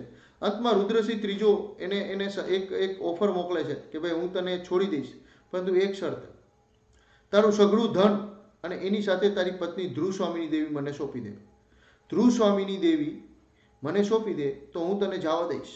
આવું રુદ્રસિંહ ત્રીજો રામગુપ્તને કહે છે. હવે આ રામગુપ્ત ભાઈ જે છે એ આમે નબળા શાસક હતા, ડરેલા હતા, જેને કારણે એ તૈયાર થઈ જાય છે. પરંતુ રામગુપ્તનો એક ભાઈ હતો દેવીચંદ્ર ગુપ્ત, જેને આપણે ચંદ્રગુપ્ત બીજો પણ કહીએ છીએ, જેને આપણે વિક્રમાદિત્ય પણ આગળ જતા કહેશું. આ વિક્રમાદિત્યને એના ભાઈની આ બાબત, નબળી બાબત પસંદ ન આવી. એટલે એના ભાઈને કીધું કે ભાઈ તું ભાઈ રહેવા દે, કે આ ધ્રુવસ્વામિની દેવીની પાલખીઓ જે જશે રુદ્રસિંહ ત્રીજા પાસે એને મોકલવામાં આવશે, એ પાલખીમાં જે છે એની ભાભી ધ્રુવસ્વામિની દેવી નહીં જાય. એની જગ્યાએ દેવીચંદ્રએ કીધું કે હું પોતે અને મારા ચુનિંદા સૈનિકો મિત્રો અમે ત્યાં જશું આ ધ્રુવસ્વામિની દેવીની સાથે. એટલે રામગુપ્ત એગ્રી થઈ ગયો. દેવીચંદ્ર ગુપ્ત અને એના મિત્રો રુદ્રસિંહ ત્રીજા પાસે જાય છે. અને રુદ્રસિંહ ત્રીજો જે હતો એને એમ હોય છે કે આની અંદર ધ્રુવસ્વામિની દેવી છે, પણ સ્ત્રીઓના કપડામાં કોણ હતું? દેવીચંદ્ર ગુપ્ત. એ લોકો રુદ્રસિંહ ત્રીજા ઉપર આક્રમણ કરી અને રુદ્રસિંહ ત્રીજાને ખૂબ જે છે એ હરાવે છે. રુદ્રસિંહ ત્રીજો યુદ્ધ મેદાનની અંદર ભાગી અને ઉજ્જૈન જતો રહે છે. અને આ કાયરતાપૂર્ણ પગલું હતું રામગુપ્તને. એની પોતાની પત્ની દુશ્મનને સોંપવા તૈયાર થઈ ગયો હતો પોતાના બચવા માટે થઈ.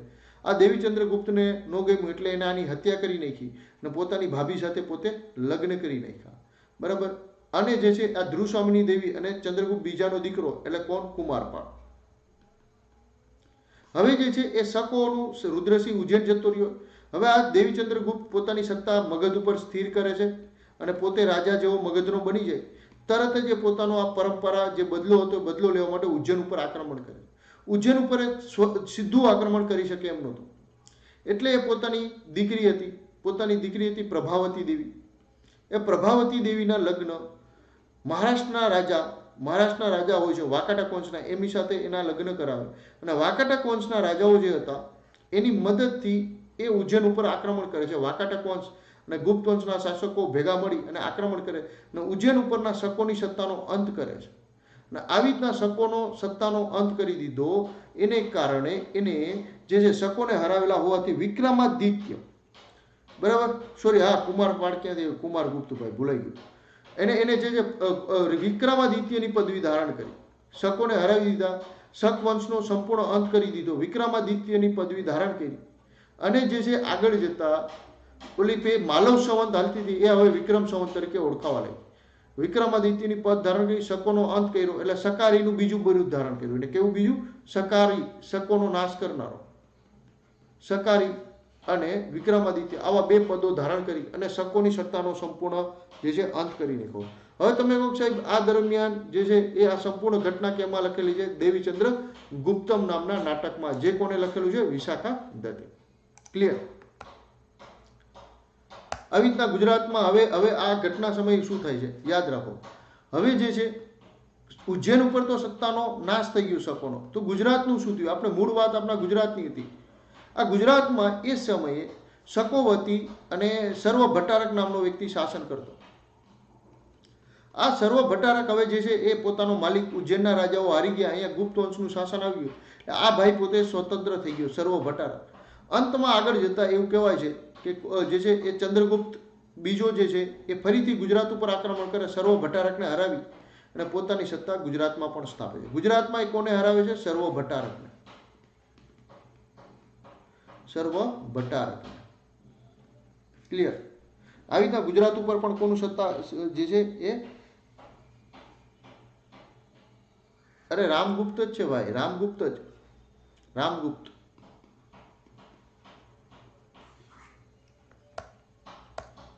ક્લિયર? અને આવી રીતના શકોને હરાવ્યો એટલે આવી રીતના જે છે એ સકારી અથવા વિક્રમાદિત્યનું પદવી ધારણ કરે. અને વિક્રમ સંવત કઈ રીતે શરૂ થઈ એની આપણે ચર્ચા થઈ ગઈ એટલે અહીંયા ચર્ચા લાંબી કરતા નથી. બરાબર. બીજું કનિષ્કે જે છે શક સંવતની શરૂઆત કરી એની પણ ચર્ચા કરી આપણે, એને પણ હવે અહીંયા ચર્ચા નથી કરતા.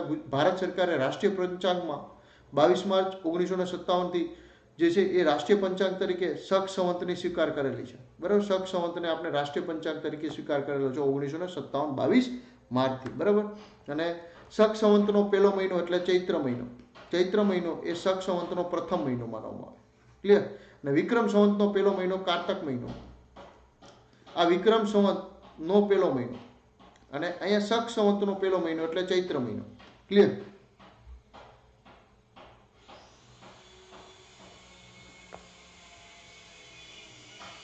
ભાઈ બે અલગ અલગ વ્યક્તિ છે, ચંદ્રગુપ્ત બીજો અને ચંદ્રગુપ્ત પહેલો, બંને વ્યક્તિઓ અલગ અલગ છે. એની ચર્ચા કરીએ આપણે. પેલા છે ને શ્રીગુપ્ત નામનો શાસક હોય, પેલા શ્રીગુપ્ત આવે, પછી ઘટોત્કચ ગુપ્ત આવે, એના પછી ચંદ્રગુપ્ત પહેલો આવે,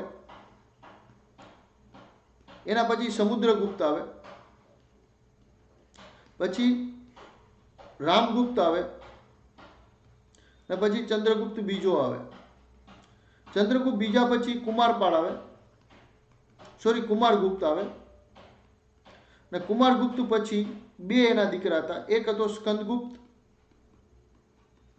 અને બીજો આવે પુરુગુપ્ત.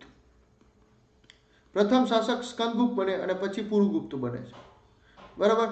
અને પુરુગુપ્ત પછી નબળા શાસકો આવે અને છેલ્લો શાસક વિષ્ણુગુપ્ત. અહીંયા ગુપ્ત વંશની સત્તાનો અંત થઈ જાય છે, ક્લિયર. અહીંયા સુધી બધાને સમજાઈ ગયું કે કેવી રીતના ગુજરાતમાં ગુપ્ત વંશની સત્તા આવે છે અને ગુપ્ત કાળની શું વાત. હવે આપણે આગળ ગુપ્ત વંશની વાત કરીશું. હવે આપણે જે છે એ ગુપ્ત વંશની વાત કરીશું. અહીંયા સુધી બધાને સમજલું કે નહીં બધાએ?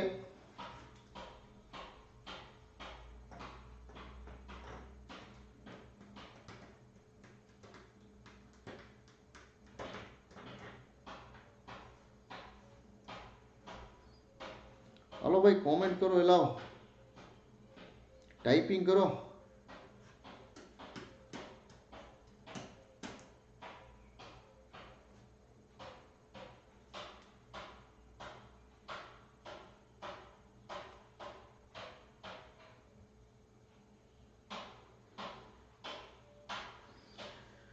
લાવો કોમેન્ટ કરો એટલે પછી સમજાય.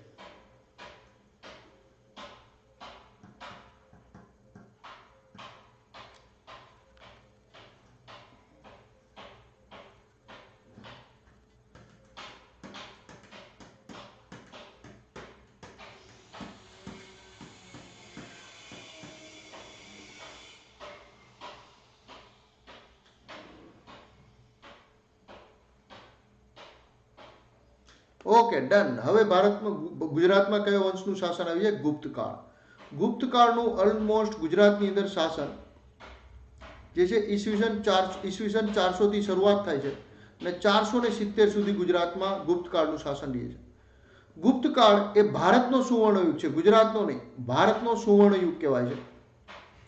કેમ ભારતનો સુવર્ણયુગ કહેવાય? તો કે ગુપ્તકાળ દરમિયાન, ગુપ્તકાળની પહેલાના સમયમાં અલગ અલગ વિદેશી જાતિઓ ભારત ઉપર આક્રમણ કરવા આવી અને જે પણ વિદેશ જાતિ ભારત ઉપર આક્રમણ કરવા આવી એ એના મૂળ પ્રદેશ સાથેનો સંબંધ જાળવી રાખ્યો, જેને કારણે ભારત અને મધ્ય એશિયા, ચીન અને જે છે ગ્રીક પ્રદેશ, આ બધા પ્રદેશો સાથે ભારતનો વેપારની શરૂઆત થઈ. કુષાણોને કારણે આપનો વેપાર જે છે એ યુરોપ સાથે જોડાણો. કુષાણ શાસકોને સાથે ભારત અને યુરોપનો વેપાર શરૂ થયો. કોની સાથે? ભારત અને રોમ સામ્રાજ્ય વચ્ચેનો વેપાર શરૂ થયો. બીજું, ભારત અને ચીનનો વેપાર પણ શરૂ થયો. એટલે સિલ્ક રૂટ જે છે, સિલ્ક રૂટ ઉપર ખૂબ વેપાર ચાલ્યો. બીજું જે છે ભારત અને ઈરાન વચ્ચેનો વેપાર, ભારત ઈરાન વચ્ચેનો વેપાર એ શકોને કારણે શરૂ થયો, શકો અને પહલવીઓને કારણે. અને હુણોને કારણે જે છે એ મધ્ય એશિયાના દૂર દૂર સુધીના વિસ્તારો સાથે આપનો વેપાર, જે છે પહલવીઓ અને શકો, કુષાણોને કારણે મધ્ય એશિયા સાથે પણ વેપાર શરૂ થયો. હવે ભારતનો આ જ સમયગાળા દરમિયાન દરિયાઈ માર્ગે પણ ખૂબ વેપાર શરૂ થઈ ગયો. અને આના કારણે વસ્તુ એવી થઈ, મોસમી પવનની શોધ થઈ ગઈ હતી. મોસમી પવન, કે ભાઈ દરિયામાં મોસમી પવનો કઈ દિશામાં, કયા મહિનામાં, કયા દિવસે, કઈ બાજુ વાય છે. બીજું, આ જ સમયે આપનું પંચાંગની શોધ થઈ ગઈ હતી.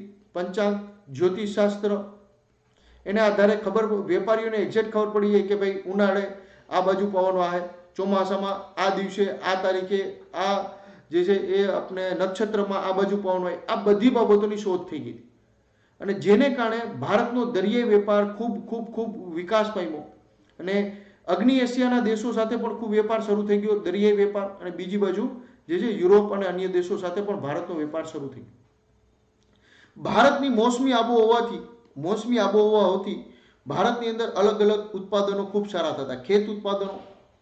પછી સાંસ્કૃતિક વિવિધતા હતી. કેમ સાંસ્કૃતિક વિવિધતા હતી? તો કે ભારતીય લોકો જે છે એ પહેલા તો ભારતની અંદર સાંસ્કૃતિક વિવિધતા કેમ હતી એ પણ નાનો પોઈન્ટ છે, આપણે ચર્ચા કરી નાખીએ કે ભાઈ ભારતનો એક તો તમને સમજાઈ ગયું વેપાર કેમ શરૂ થયો એ સમજાઈ ગયું.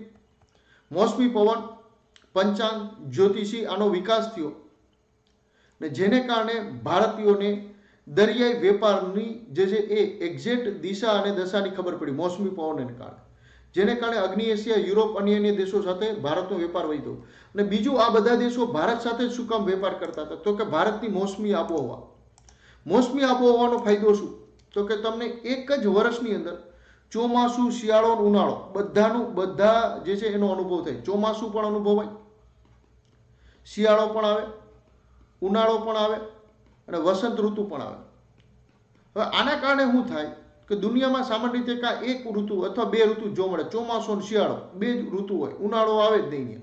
કાં ચોમાસું હોય ને કાં શિયાળો હોય, ઉનાળો અને વસંત ઋતુ હોય જ નહીં. હવે ભારતની મોસમી આબોહવાને કારણે આ ત્રણ બાબતો જે અનુભવાતી, જેને કારણે ભારતીય લોકોને યાતાયાત ઓછું કરતા.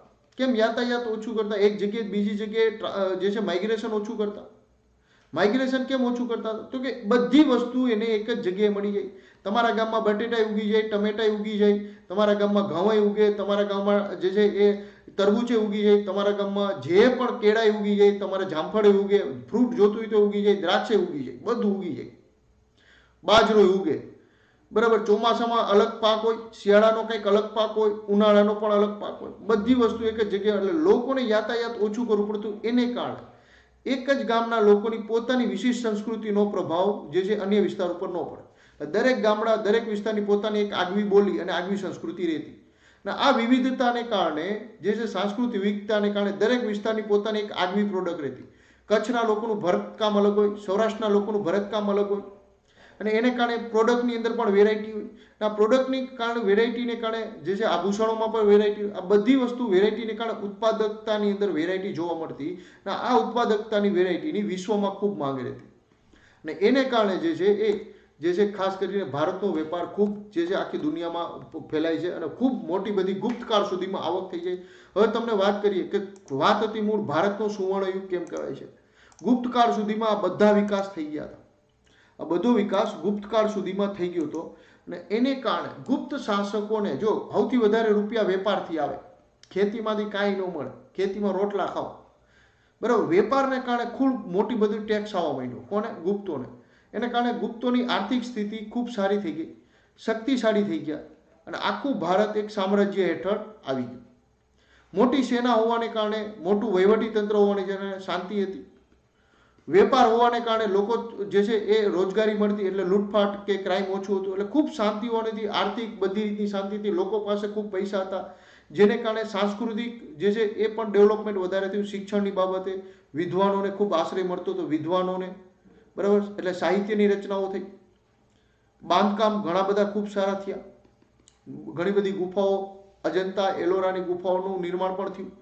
સાહિત્યની અંદર ઘણું બધું સાહિત્ય, શિક્ષણને ખૂબ જે છે એ મહત્વ મળ્યું. કેમ? તો કે ભાઈ આર્થિક સ્થિતિ સારી હતી એને કારણે. આ બધી સ્થિતિને કારણે ખૂબ શાંતિ હતી, વેપાર સારો હતો, બધા 360 ડિગ્રી બધો વિકાસ થવા માંડ્યો ભારતનો. અને એને કારણે જે છે એ ગુપ્તકાળને ભારતનો સુવર્ણ યુગ કહેવાય. શું કહેવાય? ગુપ્તકાળને સુવર્ણ યુગ કહેવાય.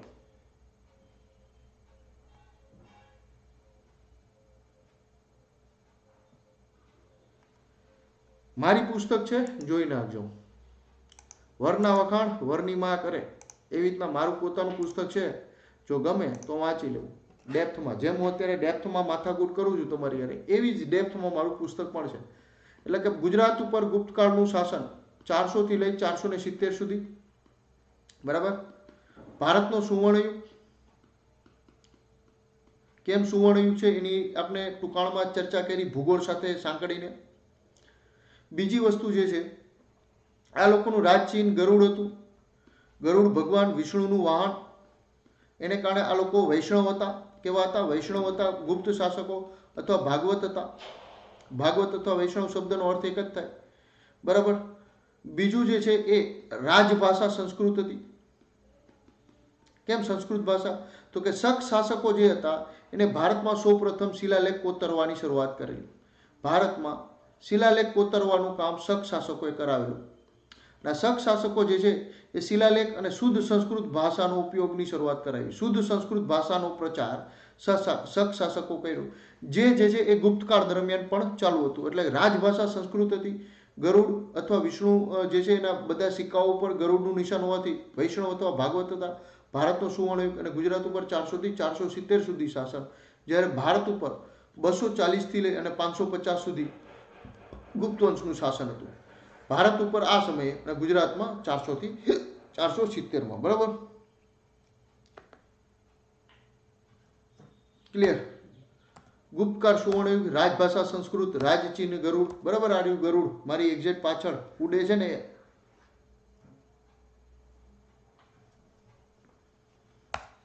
હવે જે છે ગુપ્તોનું શાસન કેવી રીતના હતું? તો કે શરૂઆતમાં છે ને ચંદ્રગુપ્ત પહેલાનો વિસ્તાર આટલો હતો. ચંદ્રગુપ્ત પહેલાનો બ્લુઇશ કલર. પછી એના દીકરાએ સમુદ્રગુપ્તે આટલું શાસન વિસ્તાર વધાર્યો. સમુદ્રગુપ્તે પછી સમુદ્રગુપ્તના સમયની અંદર જે છે આગળ જતા ચંદ્રગુપ્ત પહેલો આવે. ચંદ્રગુપ્ત પહેલો જે છે આ વિસ્તાર ઉપર પોતાની સત્તા સ્થાપે છે. અને આ ગુજરાત ઉપર આ વિસ્તાર ઉપર ચંદ્રગુપ્ત બીજો સત્તા સ્થાપે છે. બરાબર. પછી છેટ આટલું થોડોક ભાગ મૂકો એટલે આખા ગુજરાત અને આખા ભારતમાં આ બધા વિસ્તાર ઉપર જે છે એ ચંદ્રગુપ્ત બીજાનું શાસન હતું અહીંયા બધે. ક્લિયર?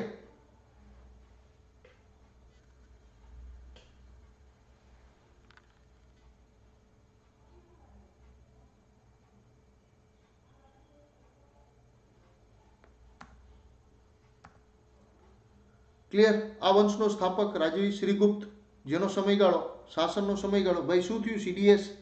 સીડીએસ રાવતનું શું કહો છો ભાઈ? CDS Rawat combined defence secretary કે નહીં? સીડીએસ રાવત કંઈ થયું છે ભાઈ? 240 થી 280 સુધી આનું શાસન હતું. અને આ વંશનો મૂળ સ્થાપક આ જે છે એ સ્થાપક રાજવી હતો. બરાબર. શ્રીગુપ્ત એ બિહારની આજુબાજુમાં પાટલીપુત્રની આજુબાજુમાં એના વિસ્તારમાં એ શાસન કરતો. પાટલીપુત્રની આજુબાજુમાં એનું શાસન હતું. મારી પુસ્તક મારા ટેલિગ્રામ ચેનલમાં મળશે. પછી એનો દીકરો ઘટોત્કચ ગુપ્ત આવ્યો. આ જે છે એના પિતાના સમયગાળામાં એટલા જ વિસ્તારમાં શાસન કરતો હતો 280 થી 319 સુધી. ઘટોત્કચ ગુપ્તનો દીકરો એટલે કોણ આવ્યું? ચંદ્રગુપ્ત પહેલો. આ ચંદ્રગુપ્ત પહેલો જેવો શાસક બને છે 319-20 અંદર.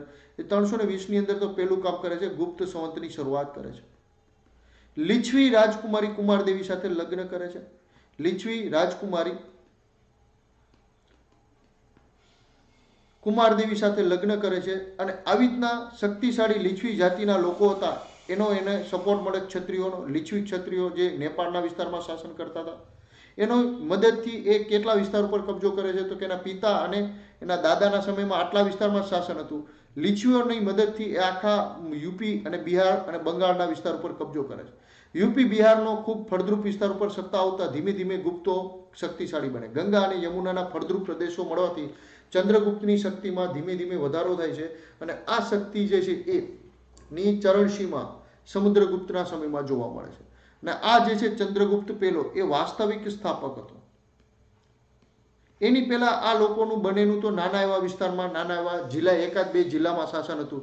પરંતુ ચંદ્રગુપ્તે યુપી બિહાર અને બંગાળ ઉપર સત્તા સ્થાપી હોવાથી એને વાસ્તવિક સ્થાપક કહેવાય. એના પછી એનો દીકરો આવે છે સમુદ્રગુપ્ત. આ સમુદ્રગુપ્ત જે છે એના સમયની 335 થી લઈ અને 375 સુધી શાસન કરે છે. જ્યારે ચંદ્રગુપ્ત પહેલો 319 થી 335 સુધી શાસન કરે છે. ગુપ્ત સંવંતની શરૂઆત પણ કરે છે 320 ક્લિયર? અને સમુદ્રગુપ્ત જે છે એને હિન્દનો નેપોલિયન કહેવાય. એના વીણાવાદન કરતા ઘણા બધા સિક્કાઓ પણ મળેલા. પોતે કવિ પણ હતો. કવિ પણ હતો, વીણાવાદન કરતા સિક્કાઓ મળ્યા. હિન્દનો નેપોલિયન અલ્હાબાદના સ્તંભલેખમાં લખાયેલું, અલ્હાબાદનો સ્તંભલેખ છે જેની અંદર આની વિજય પ્રશસ્તિ લખાયેલી છે. આ વિજય પ્રશસ્તિ જે છે એ અશોકના શિલાલેખમાં જે છે સમુદ્રગુપ્તના કવિ અને મિત્ર હરિશેણે લખેલી હતી સંસ્કૃત ભાષામાં. મૂળ અલ્હાબાદનો સ્તંભલેખ એટલે અશોકનો સ્તંભલેખ. અશોકના સ્તંભલેખમાં જગ્યા હતી એટલે વિજય પ્રશસ્તિ લખાવી હરિશેણે પોતાના મિત્ર અને સમુદ્રગુપ્તની વિજય પ્રશસ્તિ, કયા કયા વિસ્તાર પર કેવી રીતના વિજય મેળવો એ લખ્યું. આગળ જતા વિન્સ્ટન સ્મિથ, વીએ સ્મિથ નામનો અંગ્રેજ અધિકારી જે છે અંગ્રેજોના શાસનકાળ દરમિયાન અલ્હાબાદના સ્તંભલેખનું વાંચન કરે છે ને એ પોતાની નોંધમાં લખે છે સમુદ્રગુપ્ત ભારતનો પ્રથમ નેપોલિયન હતો. બરાબર, એટલે આ બધાની બાબતો આપણે જોઈ નાખી છે. આપણા માટે સૌથી મહત્વનું જે છે એ રામગુપ્તની ચર્ચા કરી નાખી, શકરાજી રુદ્રસિંહ ત્રીજાની વાત. હવે આપણા માટે મહત્વનો શાસક કોણ આવશે? ચંદ્રગુપ્ત બીજો. આ ચંદ્રગુપ્ત બીજો જે છે એ ગુજરાતમાં સત્તાનો સ્થાપક હતો. ગુજરાતમાં ગુપ્ત વંશની સત્તાનો સ્થાપક કોણ હતો?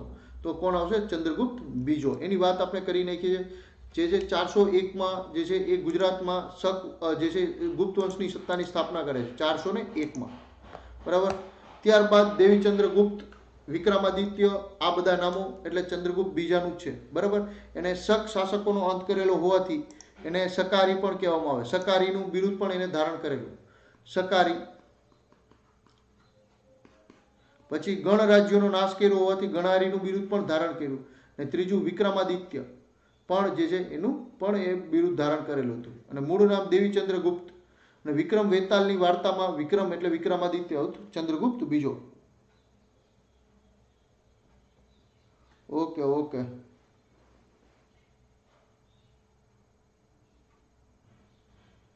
ઓહો,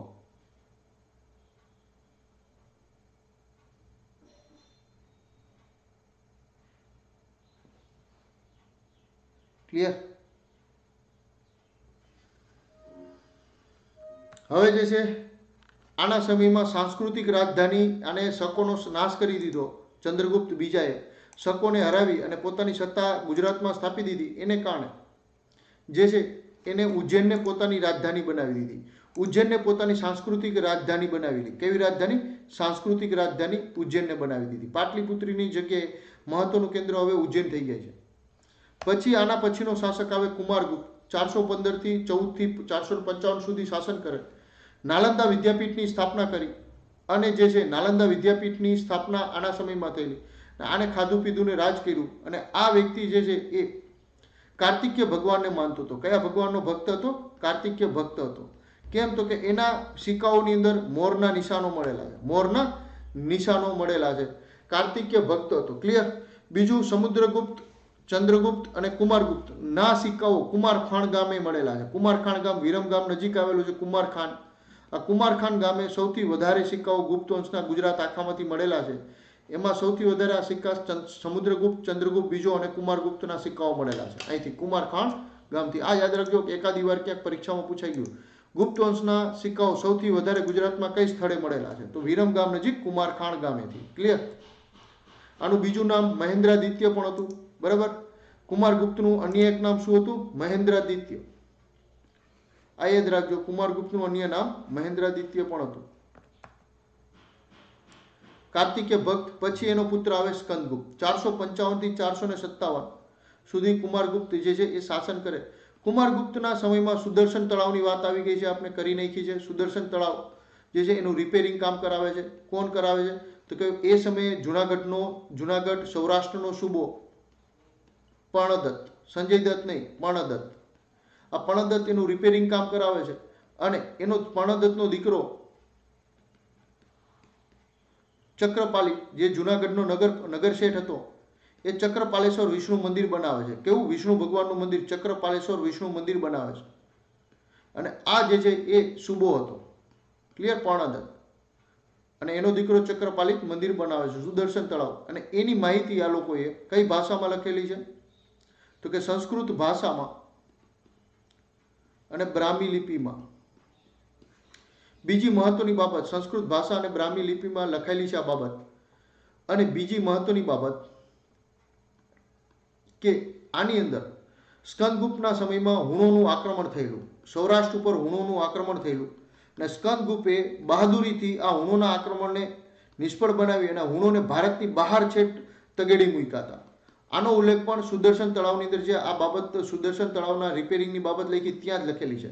એટલે કે સ્કંદગુપ્તે હુણોને હરાવેલા હતા એવું પણ આ બાબત આપણે ક્યાંથી મળે છે? જૂનાગઢના લેખમાંથી.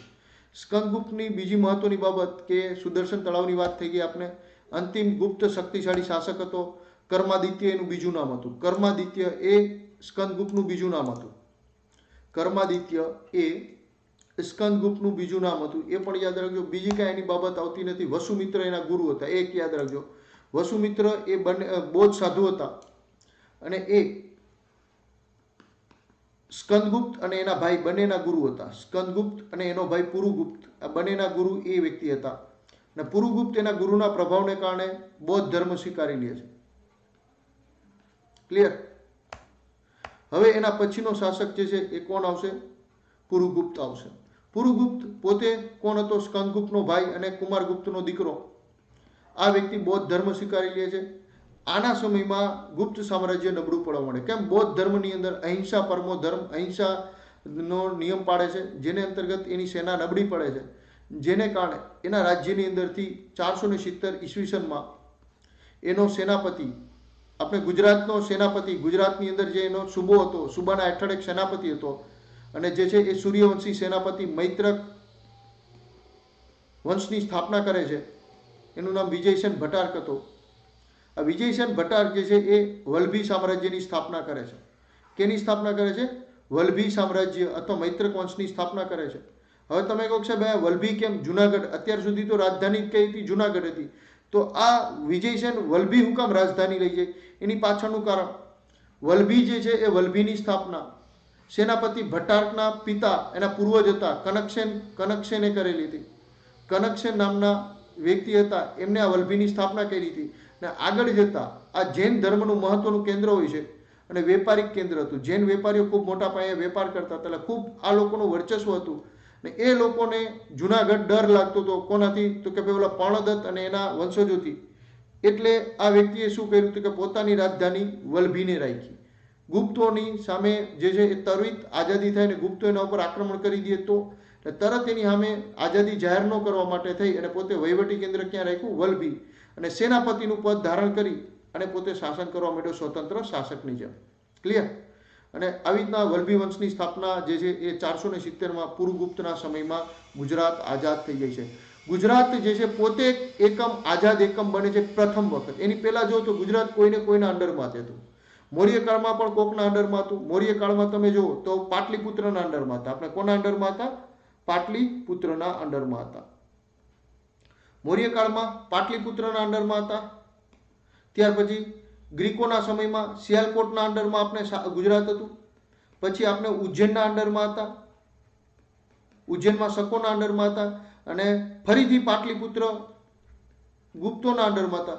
ગુજરાત હંમેશા ને હંમેશા કોઈનો પ્રાંત રહેતો, પરંતુ સૌ પ્રથમ ગુજરાતને એક સ્વતંત્ર રાજ્ય તરીકે, ગુજરાતને એક અલગ રાજ્ય તરીકે કોને સ્થાપ્યું? તો કે આપણે ભાઈ મૈત્રક વંશના વિજયસેન સેનાપતિ વિજયસેન ભટ્ટારકે. આને કારણે વિજયસેન ભટ્ટારકને ગુજરાતનો આદ્ય પુરુષ પણ કહેવામાં આવે છે. ગુજરાતનો આદ્ય પુરુષ ના આદ્ય પુરુષે ગુજરાતની સ્થાપના કયા ગુપ્ત વંશના રાજવીના સમયમાં? પુરુગુપ્તના સમયમાં ઈસવીસન 470માં કરેલી. ક્લિયર?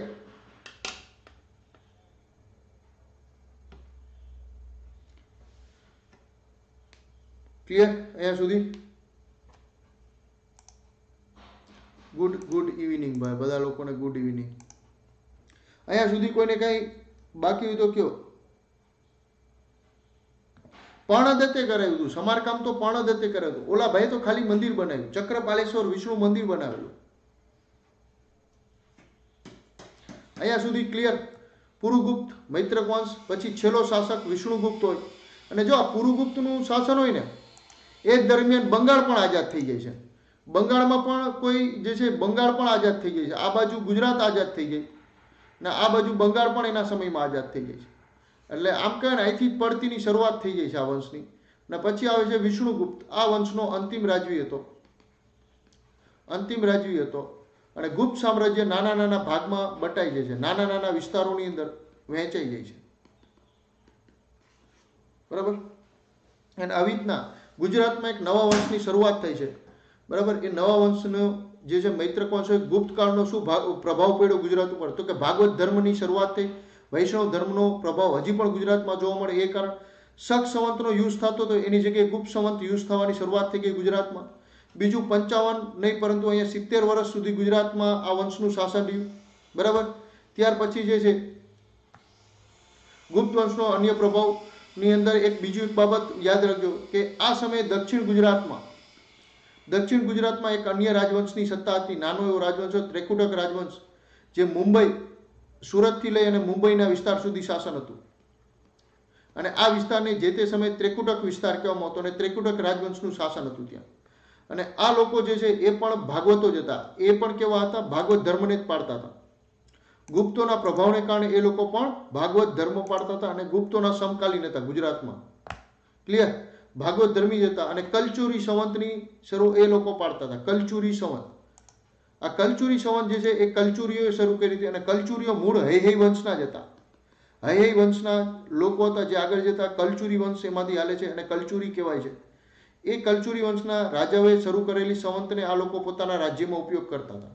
249માં કલચુરી સંવંત શરૂ થઈ અને દક્ષિણ ગુજરાતમાં એ સમયમાં આ સંવંતનો ઉપયોગ થતો હતો. ક્લિયર? અને ગુપ્તકાળ દરમિયાન જૈન આગમ ગ્રંથોની જે છે એ સમીક્ષા થઈ. હવે જૈન આગમ ગ્રંથો, જૈન આગમ ગ્રંથ એટલે જૈન ધર્મના ગ્રંથો, જૈન ધર્મના મુખ્ય ગ્રંથો એટલે આગમ ગ્રંથ, આગમ કહેવાય. આની સમીક્ષા એટલે એને રિવ્યૂ કરવામાં આવ્યા 466-67માં. કેમ રિવ્યૂ કરવામાં આવ્યા? તો કે આની પહેલા જે છે એ જૈન આગમોની સમીક્ષા માટે એની 2 વાંચના એટલે કે 2 વખત એની સભા ભરાણી. એક મથુરામાં થઈ અને બીજી વાંચના જે તે સમયે વલભીમાં થઈ, બરાબર. આ બંને વચ્ચે એની અંદર અમુક મતભેદ મીન્સ કે એની અંદર અમુક પાઠભેદ રહી ગયા.